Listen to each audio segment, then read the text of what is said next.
फिर कहा था कि वो जो धर्म आकाश एक है, साथ में वो निष्क्रिय भी हैं।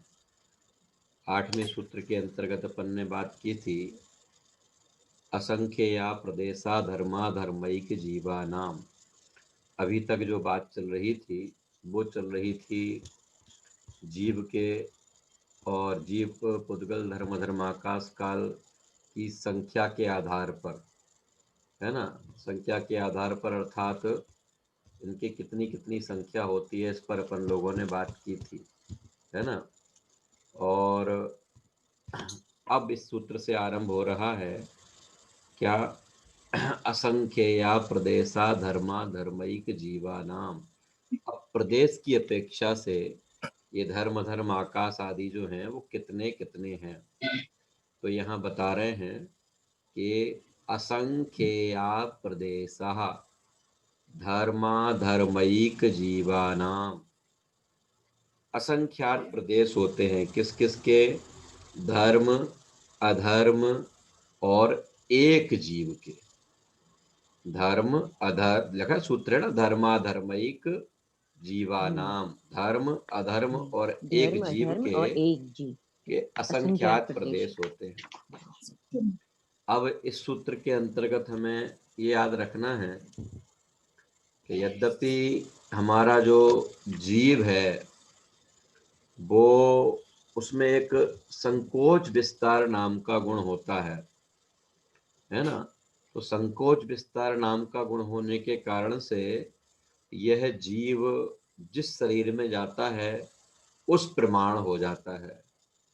जैसे अभी वर्तमान में हमारा जीव मनुष्य शरीर में है, इसलिए मनुष्य के आकार में है, और अगर इसके बाद हमारा यह जीव त्रियंच शरीर में जाएगा तो त्रियंच के आकार का हो जाएगा, है ना।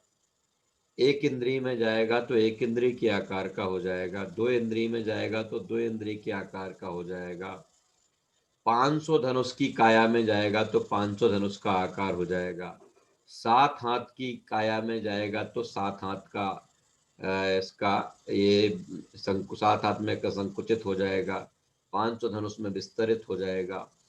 ऐसा ये जीव है। लेकिन फिर इसको यहाँ असंख्यात प्रदेशी कैसे कह रहे हैं, और असंख्यात प्रदेश को समझाने के लिए जब अपन ने चार्ट देखा था, पीडीएफ देखी थी, तो उसमें आया था लोक प्रमाण असंख्यात। क्योंकि असंख्यात के भी बहुत भेद होते हैं, जैसे संख्यात के बहुत भेद होते हैं ऐसे असंख्यात के भी बहुत भेद होते हैं। यहाँ धर्म अधर्म और एक जीव के जो प्रदेशों की बात चल रही है, वह लोक प्रमाण असंख्यात की बात चल रही है। माने इतने असंख्यात प्रदेश जितने लोकाकाश में हैं। हमारा यह जीव भले वर्तमान में लोकाकाश के जितने प्रदेशों में अभी फैला हुआ है इतने में ही है, लेकिन जब यह जीव केवली समुद्घात करता है उस समय पर यह जीव सारे लोकाकाश में फैल जाता है। ठीक है मुन्नी जी, समझ में आया। हमारा ये जो जीव है जो वर्तमान में अभी केवल जिस शरीर में अपने दिखाई दे रहा है उतने शरीर में ही फैला है, लेकिन जब यह केवली समुद्घात करता है उस समय पर, है ना, क्या होता है, उस समय पर यह जीव पूरे लोकाकाश में फैल जाता है। ये इस कारण से इसको कहा गया धर्माधर्मैक असंख्य या प्रदेशा धर्माधर्मैक जीवा नाम।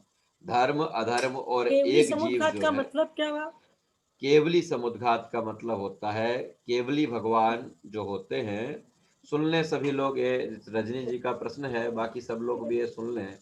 जो केवली भगवान होते हैं वो केवल ज्ञान हो गया, अर्थात वो अरहंत बन गए। ठीक है, अब अरहंत बनने के बाद सिद्ध बनने के लिए अलग से कुछ पुरुषार्थ नहीं किया जाता, है ना। जो जो अरहंत बने हैं वो नियम से सिद्ध बनते हैं, ऐसा नियम है। तो अरहंत बनने के बाद अब उनकी जितनी आयु है उतनी आयु पर्यंत वो इस संसार में रहेंगे, और उनके निमित्त से मुक्ति का मार्ग जन सामान्य को मिलता रहेगा, मुक्ति का मार्ग वो बताते रहेंगे।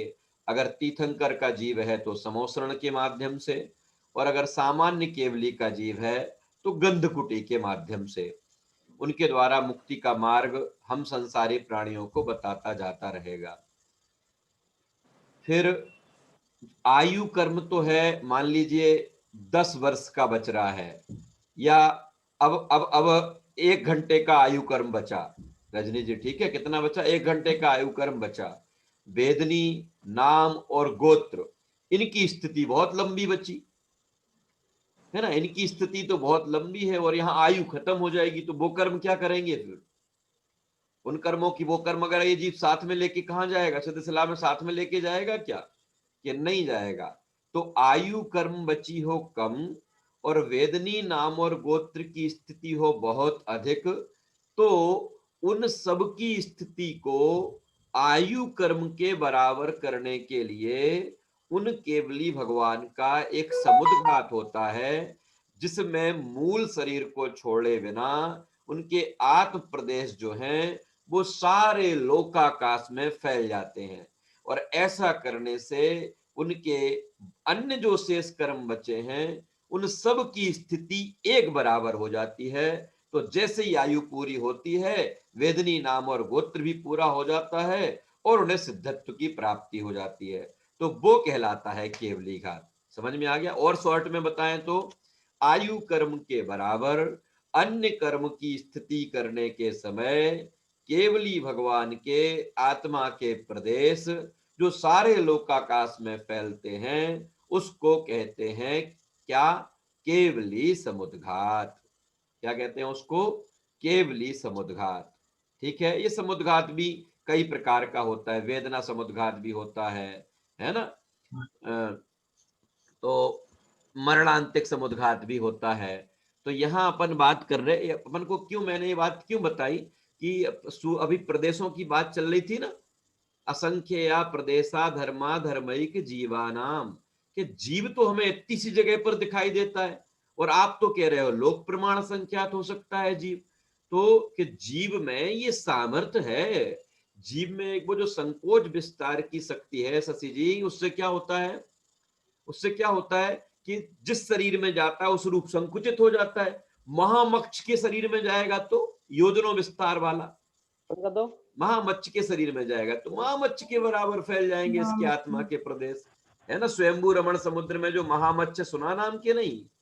स्वयंभू रमण समुद्र में वो जो महामच्छ है उसकी काया में फैल जाएगा योजनों पर्यंत, और चींटी के शरीर में जाएगा तो चींटी के रूप में हो जाएगा, किसी एक इंद्री के शरीर में जाएगा तो उसके बराबर हो जाएगा, है ना। ऐसे ही यह जीव जब केवली समुद्घात करता है तो ये पूरे लोकाकाश में फैल जाता है। देखिए इसमें एक शब्द आया है, वो मैं आपको सर्वार सिद्धि में से पढ़ के सुनाता हूं तो आपको और स्पष्ट हो जाएगा। भैया जी समुद्घात का मतलब क्या? समुद्घात का मतलब होता है मूल शरीर को छोड़े बिना आत्म प्रदेशों का आत्मा से बाहर निकलना, वो कहलाता है समुद्घात।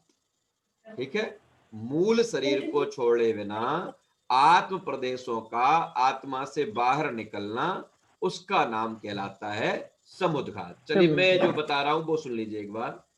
केवली समुद्घात के समय जब यह लोक को व्यापता है, किसी की आवाज आ रही है। केवली समुद्घात के समय जब यह लोक, कौन यह माने कौन? जीव, कि जब यह जीव पूरे लोक में व्यापता है उस समय जीव के मध्य के 8 प्रदेश, इस जीव के जो मध्य के 8 प्रदेश हैं वो मध्य के 8 प्रदेश मेरु पर्वत के नीचे चित्रा पृथ्वी के वज्रमय पटल के मध्य स्थित हो जाते हैं। कौन से? वो 8 प्रदेश, वो 8 प्रदेश मेरु पर्वत के नीचे चित्रा पृथ्वी के वहां वज्र पटल पर स्थित हो जाते हैं, और शेष प्रदेश नीचे तिरछे समस्त लोकालोक में व्याप्त हो जाते हैं। वह कहलाता है केवली समुद्घात। किस प्रयोजन से होता है? कि आयु कर्म के बराबर अन्य कर्मों की स्थिति करने के लिए। नरेंद्र जी भाई साहब समझ में आई बात कि नहीं? आयु कर्म के बराबर, आयु है हमारे पास कम, वेदनीय है और ज्यादा, नाम और गोत्र को और ज्यादा है। तो वेदनीय नाम और गोत्र की स्थिति को आयु के बराबर करने के लिए जब उनके आठ प्रदेश शरीर से बाहर निकलते हैं तो वह कहलाता है केवली समुद्घात। इस समय पर, केवल इतने समय पर, इतने समय पर हमारा जीव पूरे लोकाकाश में फैल जाता है। इसलिए हमारे भी प्रदेश कितने हुए? असंख्यात। कौन से वाले असंख्यात? लोक प्रमाण असंख्यात। अभी अभी हम जितनी जगह पर हैं ना, वो भी असंख्यात है। अभी हम जितनी जगह पर हैं वो भी असंख्यात प्रदेश में है, और पूरा लोक प्रमाण असंख्य वो भी असंख्यात कहलाता है। समझ में आ गया? तो यहां असंख्यात वाला कौन सा है? लोक प्रमाण असंख्यात। धर्म द्रव्य के प्रदेश कितने हैं? कि लोक प्रमाण असंख्यात। अधर्म द्रव्य के प्रदेश कितने हैं? कि लोक प्रमाण असंख्यात। और मेरे प्रदेश कितने हैं? कि लोक प्रमाण असंख्यात। ठीक है। तो अभी जीव और धर्म अधर्म के प्रदेशों की अपेक्षा क्या स्थिति है वो बताई। क्लियर हुआ? इस सूत्र पर अपनी कुछ बात हो चुकी थी, कुछ अपन ने अभी की। अब अपन बात करते हैं आगे के सूत्र पर। भैया जी समुद्घात का एक बार लिखवाइए आप अच्छे से। हैं? समुद्घात का जो आपने बताया उसको एक बार पूरा अच्छे से लिखवा दीजिए। हाँ, समुद्घात का मैं भी लिखवा देता हूं। अभी अपन अपना विषय पढ़ ले, मैं लास्ट में लिखवा दूंगा, है ना? थोड़ा सा आगे बढ़ चले अपन, या मैं लिखा हुआ व्हाट्सएप कर दूंगा सबको, है ना? तो वो ज्यादा आसान रहेगा।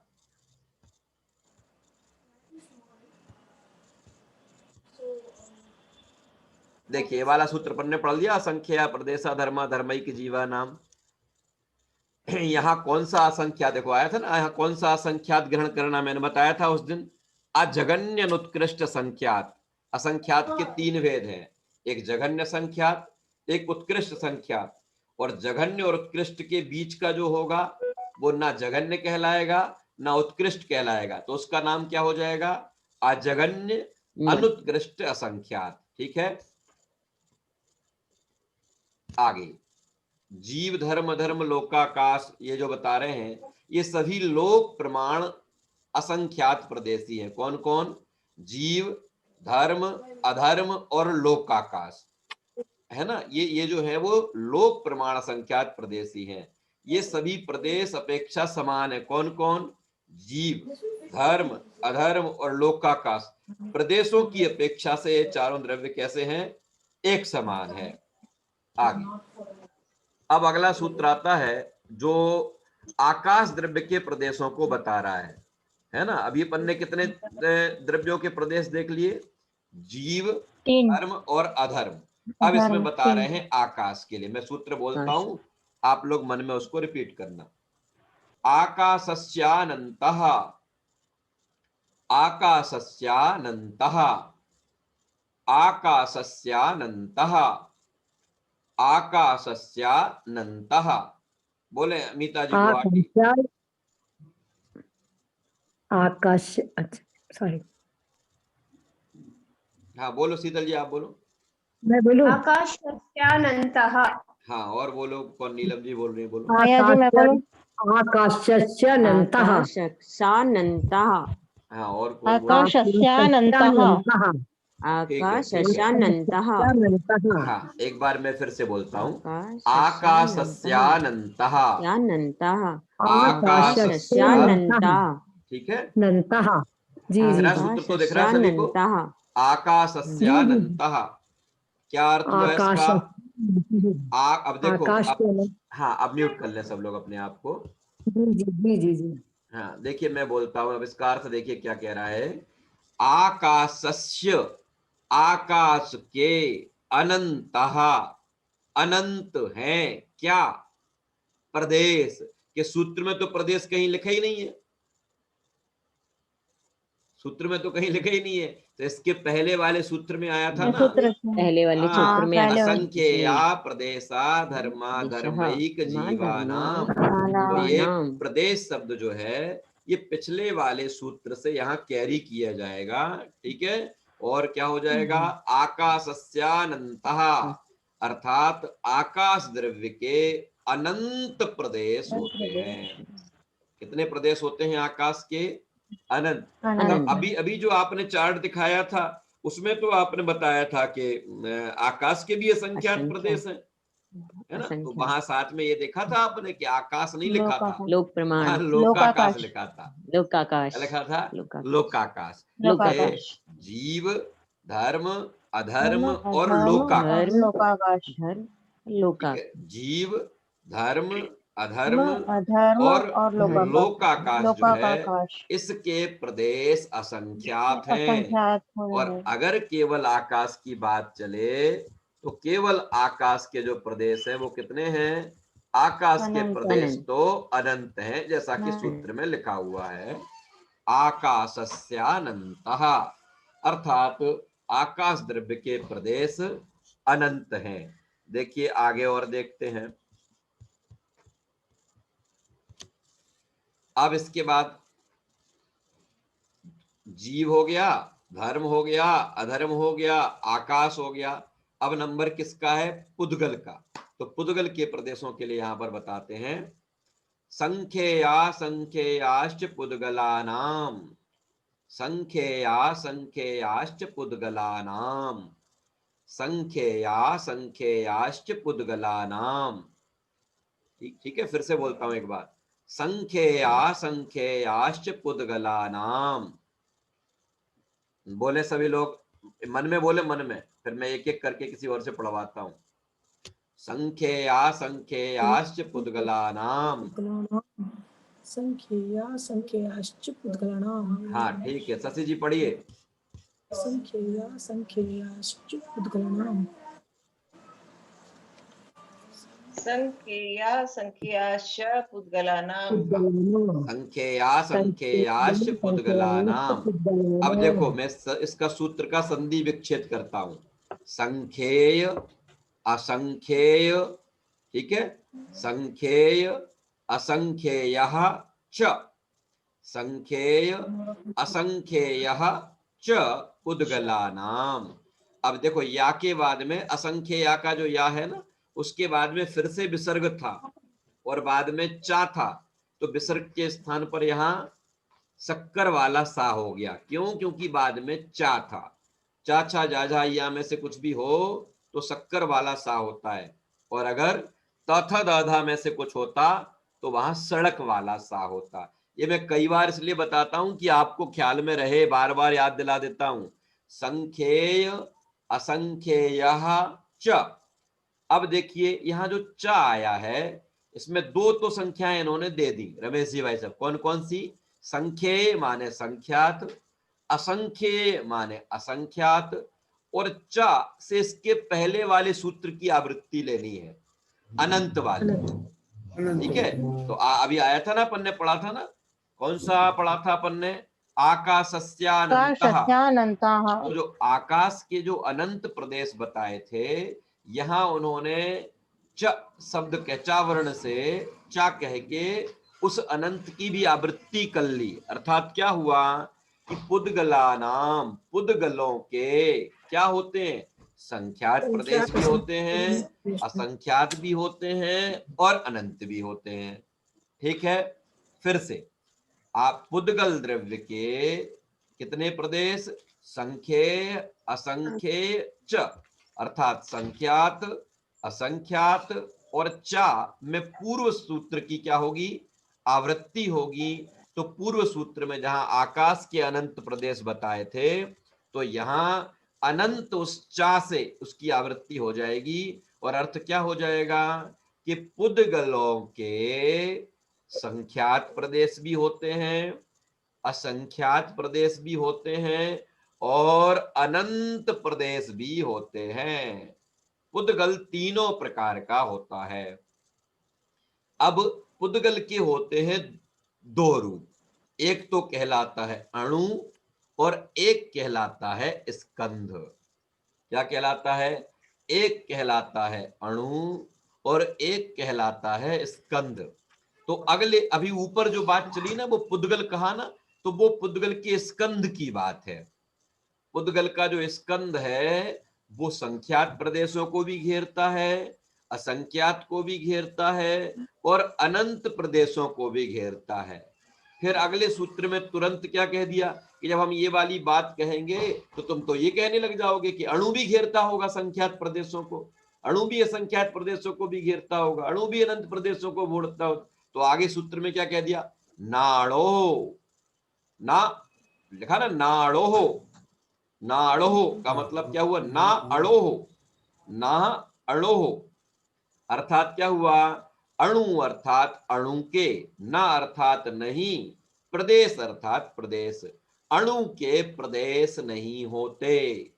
परमाणु जो है ना, जो परमाणु है, पुद्गल का जो शुद्ध रूप परमाणु है, उस परमाणु के कोई अन्य प्रदेश नहीं होते। प्रदेश की परिभाषा जब हमें बतानी होती है तो इस परमाणु का सहारा लेना पड़ता है, याद है कि नहीं? जब हमने आकाश के एक प्रदेश की परिभाषा बताया था तो अपन ने किसका सहारा लिया था, परमाणु का लिया था ना।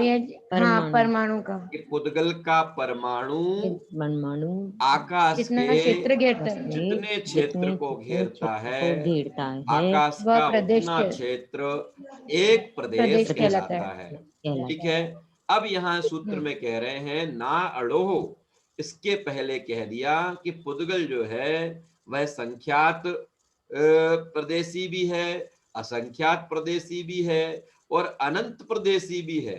परंतु पुद्गल में तो अणु भी आता है ना भाई। पुद्गल कहोगे तो कोई अपन ने यहाँ पुद्गल में भेद तो नहीं किया। जब भी पुद्गल कहें, जब भी कहीं भी पुद्गल बात चल रही होगी तो उसका मतलब केवल पुद्गल का स्कंध नहीं, उसका मतलब तो पुद्गल का अणु भी होता है, क्योंकि वहां भेद नहीं किया है ना। तो जब ऐसा नहीं किया तो हमारे मन में प्रश्न आएगा कि साहब फिर तो अणु भी संख्यात प्रदेशी होगा, असंख्यात प्रदेशी होगा, अनंत प्रदेशी होगा, क्योंकि अणु भी पुद्गल है। तो तुरंत, जैसे आपको याद होगा अपन ने इससे पहले जब एक सूत्र पढ़ा था तो वहां आया था नित्यावस्थितान्य रूपाणी, कि ये जो ऊपर जिन द्रव्यों की हमने बात की है वो द्रव्य नित्य हैं, अवस्थित हैं और अरूपी है ना। जब अरूपी कहा तो हमारे मन में प्रश्न आया कि इनने पहले द्रव्यों में तो पुद्गल का नाम भी बताया, तो फिर तो पुद्गल भी अरूपी हो जाएगा। तो तुरंत क्या कह दिया, रूपिणः पुद्गलः, पुद्गल रूपी होता है। ऐसे ही जब इस सूत्र में कहा संख्यया संख्ययाश्च पुद्गलानाम, कि पुद्गल जो है वह संख्यात प्रदेशी भी होते हैं, असंख्यात प्रदेशी भी होते हैं और अनंत प्रदेशी भी होते हैं। जैसे ही कोई ये बात कहे तो हमारे मन में प्रश्न आता है कि पुद्गल का अर्थ तो परमाणु भी होता है, इसका मतलब परमाणु भी संख्यात, असंख्यात और अनंत प्रदेशी होगा। तो तुरंत उन्होंने क्या कह दिया, नाड़ोहो, नाड़ोहो, ना अणोहो, ना माने नहीं, अणु अर्थात अणु के, परमाणु के प्रदेश नहीं होते, परमाणु के प्रदेश नहीं होते, ऐसा इसमें बताया। अब देखिए आगे और देखते हैं क्या बहुत उसमें चर्चा की गई है। जी का सबसे छोटा है ना। ये सब नाड़ो जो है वो तत्वार सूत्र का सबसे छोटा सूत्र है और 16 कारण भावनाओं वाला और साथ साथ 22 परिचय वाला जो है वो बड़े सूत्रों में आता है। चलिए अभी देखिए, अब बताते हैं यहाँ असंख्यात प्रदेशी लोकाकाश में। अब प्रश्न ये उठता है कि जो असंख्यात प्रदेशी लोकाकाश है, ठीक है, और आपने अभी भी क्या बताया, थोड़ा सा मैं इसको रोक दूं, अब प्रश्न खुद ही उठाने पड़ेंगे ना, फिर इसका इसमें शंका समाधान करना है। क्या प्रश्न आया कि अभी अभी अपन ने सूत्रों में क्या बात की कि पुद्गल जो है वह संख्यात प्रदेशी भी होता है, असंख्यात प्रदेशी भी होता है और अनंत प्रदेशी भी होता है, ठीक है। और सबसे पहले क्या बताया था, धर्म अधर्म और एक जीव जो है वो असंख्यात प्रदेशी होते हैं, ठीक है। कि पुद्गल जब तक आपने असंख्यात कहा था तब तक तो कोई बात नहीं, लेकिन पुद्गल को अनंत प्रदेशी कहा, और ये जो पुद्गल है ये रहता कहाँ है, कि लोकाकाश में। पुद्गल रहता तो लोकाकाश में, अलोकाकाश में तो जाता नहीं है ना। और लोकाकाश में तो प्रदेश असंख्यात ही है, अभी बताया था अपन ने, असंख्यात प्रदेशी है, कि असंख्यात प्रदेश वाले लोकाकाश में ये अनंत प्रदेश वाला पुद्गल कैसे रहेगा? प्रश्न समझ में आ गया कि नहीं? प्रश्न समझ में नहीं आएगा तो उत्तर नहीं पढ़ पाएंगे अपन। शशि जी समझ में आया? पुद्गल के प्रदेश कितने बताए?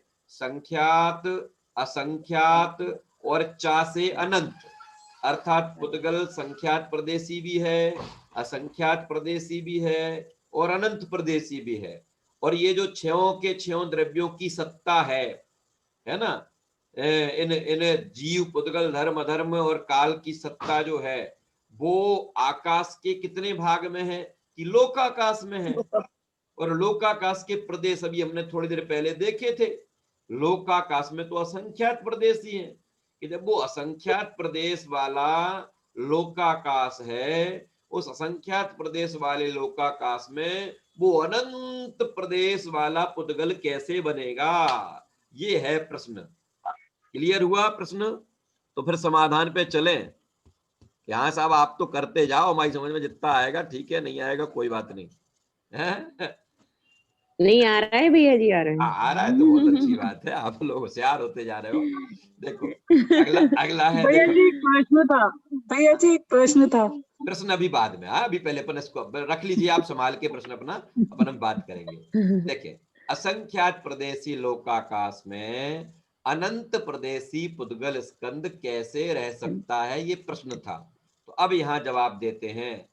पुद्गलों के सूक्ष्म परिणमन और आकाश की अवगाहना शक्ति के कारण, पुद्गलों का सूक्ष्म परिणमन और आकाश की अवगाहन शक्ति के कारण अनंतानंद पुद्गलों का स्कंद, पुद्गलों के स्कंद का भी अवगाह हो जाता है। आकाश का जो प्रदेश है ना, वो प्रदेश ये नहीं कहता कि यहाँ अकेला एक परमाणु ही आएगा, वो ये नहीं कहता। उसी प्रदेश के ऊपर पुद्गल का दूसरा परमाणु, तीसरा परमाणु, चौथा परमाणु, ऐसे अनंत परमाणु भी उस एक प्रदेश में आ सकते हैं। आकाश की ये अवगाहना शक्ति है और पुद्गल का ऐसा सूक्ष्म परिणमन है। समझ में आया? दो क्वालिटी पुद्गल की, तो स्वयं की क्वालिटी कौन सी? सूक्ष्म रूप से परिणमन करना। और आकाश की क्वालिटी क्या? कि अपने में स्थान देना, अपने में जगह देना। देखो इसके लिए शास्त्र, अभी शायद इसमें ही होगा, अपन आगे देखेंगे उदाहरण। इसके लिए ऐसा उदाहरण आता है कि हमने किसी एक बर्तन में राख भर ली, ठीक है? राख भरने के बाद अब हमने उसमें पानी डाल दिया, तो वो पानी भी उसी जगह समा जाता है। समा जाता कि नहीं समा जाता?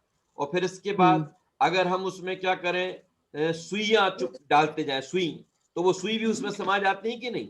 1 2 3 4 5 6 कितनी भी उसमें डालते जाओ, सब समाती जाती, सब समाती जाती है। कैसे समाती जाती हैं?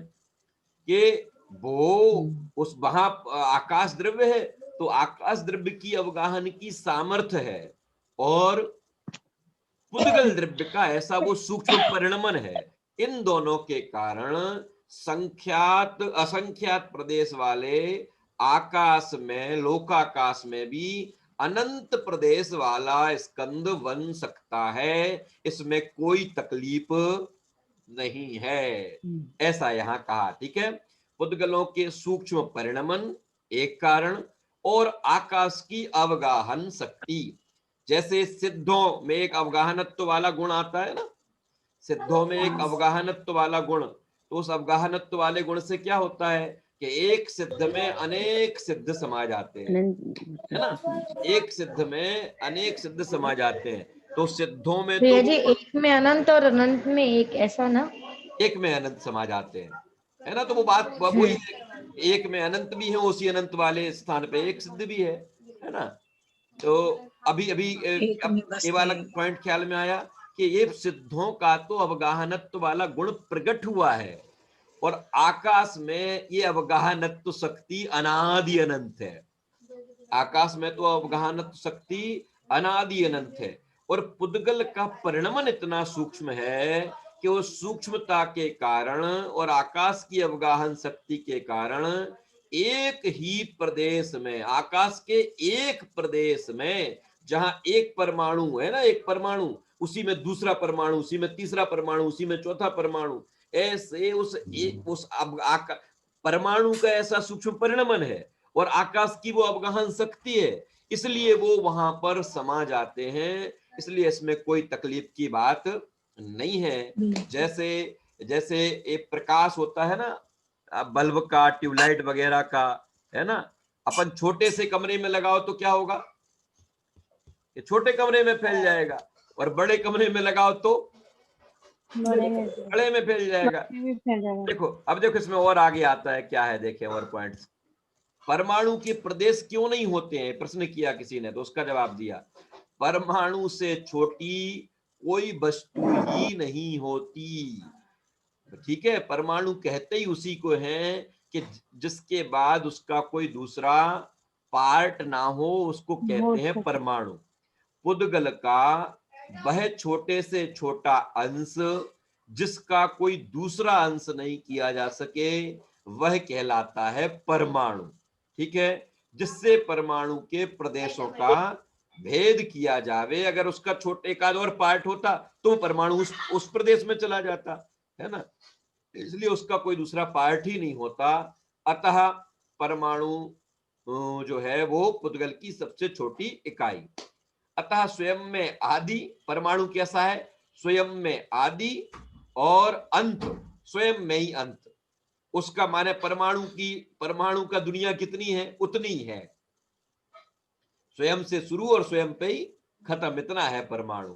अतः स्वयं में आदि अंत परिमाण वाला होने से परमाणु अप्रदेशी है, अर्थात परमाणु को अधिक प्रदेशों की आवश्यकता नहीं होती।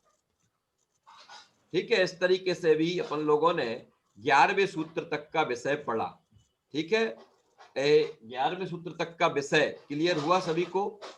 अब अगला एक सूत्र और पढ़ते हैं, बस एक सूत्र 12वां, लोकाकाशेव गाहा।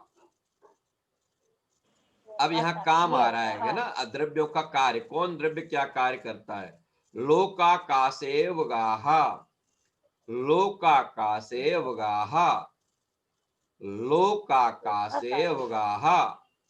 ठीक है, बोले सभी लोग, लोकाकाशे अवगाहा, लोकाकाशे, देखो आ नहीं बोल रहे, लोकाकाशे अवगाहा, हाँ, लोकाकाशे अवगाहा।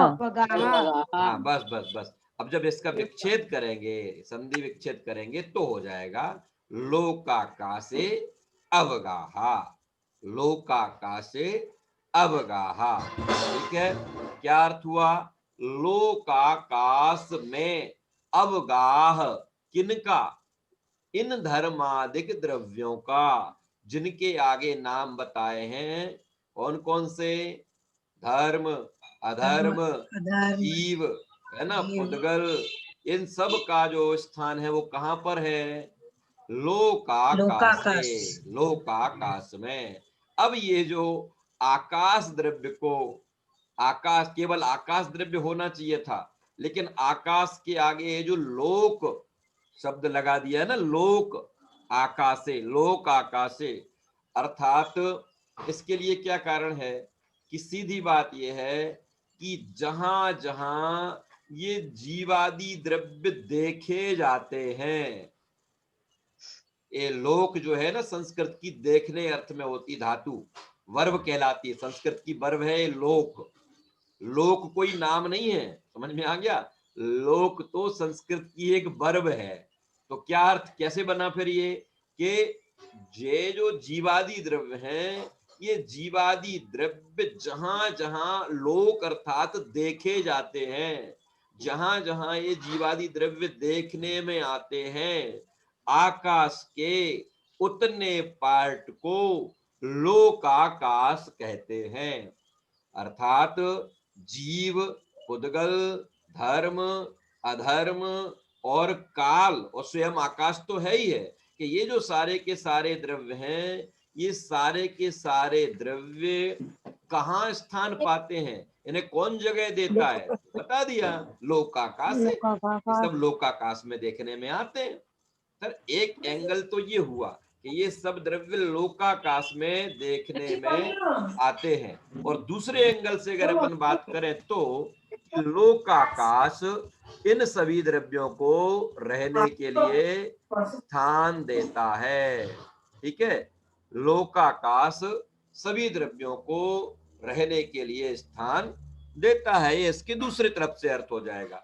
देखो यहाँ क्या कहा, इन धर्मादिक द्रव्यों का, क्यों इन शब्द का प्रयोग क्यों किया, कि बता चुके हैं ना सूत्र में पहले, इन सूत्रों में पहले अपन बातचीत कर रहे हैं ना, किस किस की, धर्म की, अधर्म की, जीव की, पुद्गल की, इन सब की बात कर ली ना, काल को छोड़कर इन सब की बात की ना अपन ने अभी। तो यहाँ कह रहे हैं इन धर्मादिक द्रव्यों का अवगाह, अर्थात ये कहाँ रहते हैं, क्या है, कौन सा क्षेत्र है इनका, तो कहा लोकाकाश में है, ये सब लोकाकाश में रहते हैं। देखिए अब इसमें 2-3 पॉइंट शायद होंगे, वो अपन देखते हैं, विशेष है वो नहीं है यहाँ, इसमें नहीं दिए उन्होंने, अपन सामान्य बात करते हैं टीका के आधार पर। उसमें एक बात ये आती है कि साहब ये जो लोकाकाश है, ये लोकाकाश ने इन सबको रहने के लिए स्थान दिया, किन सबको, जीव को, पुद्गल को, धर्म को, अधर्म को और काल को। तो आकाश जो हो गया वो हो गया क्या, आधार, और बाकी सारे द्रव्य क्या हो गए, आधेय। ठीक है, जिसके आधार से, आकाश के आधार से ये सारे के सारे द्रव्य रहते हैं। और जब ऐसा है तो फिर प्रश्न किया कि साहब जो आधार होता है वो पहले होता है और आधे जो होते हैं वो बाद में होता है, भाई है कि नहीं। आधार पहले होगा, जैसे मकान बनेगा फिर हम उसमें रहेंगे, है ना। तो शंका कारण ने क्या शंका की कि भैया आधार पहले होगा और आधे बाद में होंगे, और आप तो ये कहते हो कि जीवादि जो द्रव्य हैं वो सारे के सारे द्रव्य अनादि काल से हैं और अनंत काल तक रहेंगे, तो फिर आपकी ये बात तो गड़बड़ लगती है। बात समझ में आई कि नहीं, शंका समझ में आई कि नहीं, मैं फिर से बताता हूं एक बार। जी भैया जी। शंका ये है कि साहब ये अभी आपने सूत्र में कहा कि लोकाकाशे अवगाहा, ये जो जीवादि और धर्मादि द्रव्य हैं ये सारे के सारे द्रव्य आकाश द्रव्य में रहते हैं, अथवा आकाश द्रव्य ने अवगाहन देता है।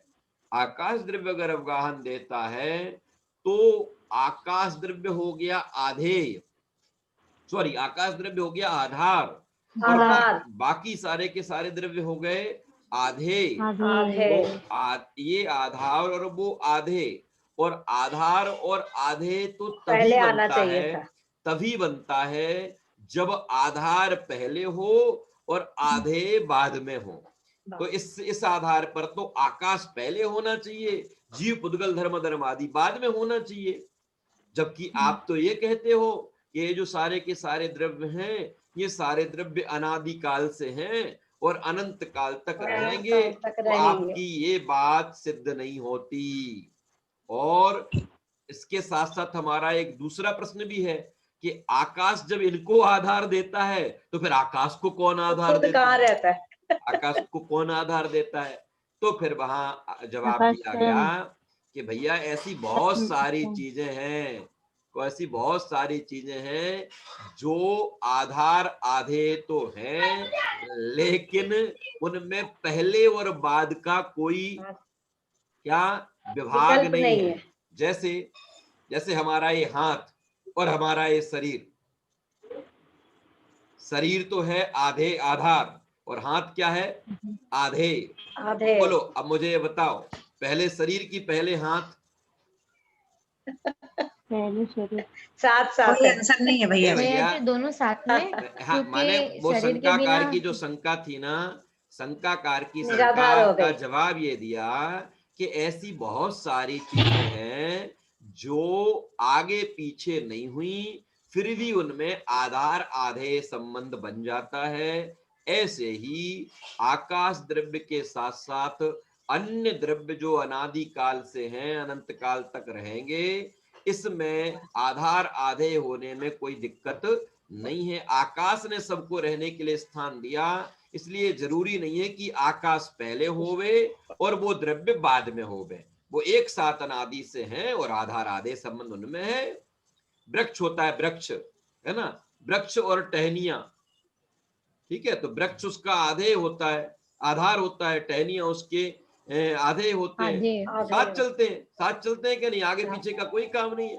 इससे सिद्ध होता है कि आपकी ये जो शंका है वो निराधार है। अनादि अनंत पदार्थों में भी आधार आधे संबंध बनने में कोई तकलीफ नहीं है। और आकाश जो दूसरे को लिए रहने के लिए स्थान देता है, वो स्वयं भी उसमें रह सकता है, उसे किसी दूसरे की आवश्यकता नहीं है। इस तरीके से इस सूत्र में एक बात ये करनी थी, तो मैंने आपको टीका ग्रंथ के आधार पर, सर्वार्थ सिद्धि ग्रंथ के आधार पर ये बात आपको बताई। ठीक है,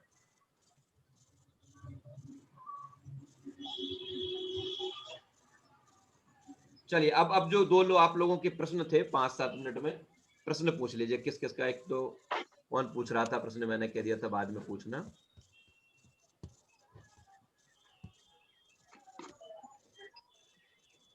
हाँ बोलिए, किसका था प्रश्न?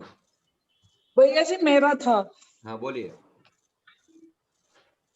जी, आपने नाणु का अर्थ बताया, परमाणु के प्रदेश नहीं होते। हाँ, तो जो कहते हैं उस चीज को प्रदेश बोलते हैं, तो परमाणु भी तो स्थान को। हाँ हाँ, परमाणु स्वयं, परमाणु के प्रदेश माने संख्यात असंख्यात वाली बात नहीं होती।